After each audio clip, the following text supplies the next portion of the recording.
Welcome back everyone. नमस्ते सभी को। आज घटस्थ योगा श्रृंखला महर्षि घेरंड में हम शांभवी मुद्रा के बारे में जानने के प्रयास को जारी रखेंगे। आज समझेंगे कि शांभवी मुद्रा करने में हमें क्या क्या सावधानियां बरतनी चाहिए और इससे हमें क्या क्या लाभ प्राप्त होंगे।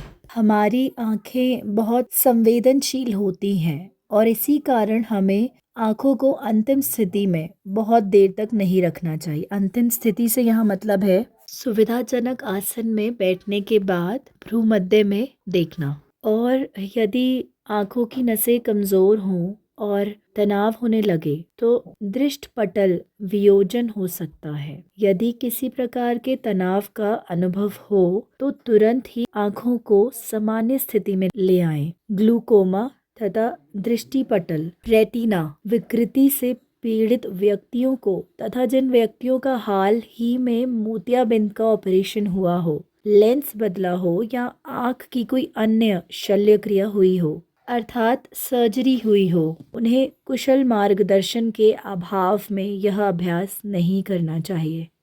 चलिए लाभ समझते हैं। शांभवी मुद्रा का अभ्यास मन एवं प्राण को संयत करता है। इससे एकाग्रता, मानसिक स्थिरता तथा विचार शून्यता की अवस्था आती है। कुछ समय के अभ्यास से ही मस्तिष्क अध्यात्म चिंतन में मग्न होने में समर्थ हो जाता है।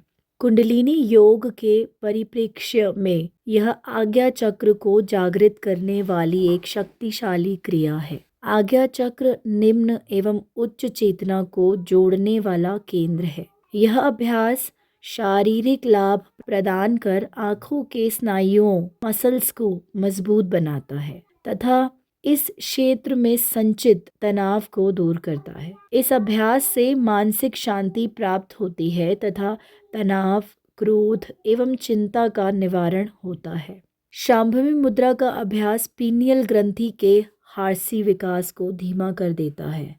इसीलिए बच्चों के भावनात्मक विकास के लिए 8 वर्ष की अवस्था से इसके अभ्यास का सुझाव दिया जाता है। इसके पश्चात शिवजी माँ पार्वती का ध्यान पंच धारणा की ओर आकृष्ट करते हैं एवं उसका महत्व स्पष्ट करते हैं। शिवजी के शब्दों में समझते हैं कि यदि इनमें सिद्धि प्राप्त कर ली जाए तो फिर सिद्धि हेतु कुछ शेष नहीं रह जाता। पंच धारणाओं का वर्णन भी मैंने पहले की वीडियोस में बतलाया है। पंच धारणा के अंतर्गत शिव के 5 तत्वों भूमि, जल, अग्नि, वायु और आकाश की ग्रहण शक्ति सम्मिलित है। यहाँ तक सुनने के लिए धन्यवाद। अब कल जारी रखेंगे।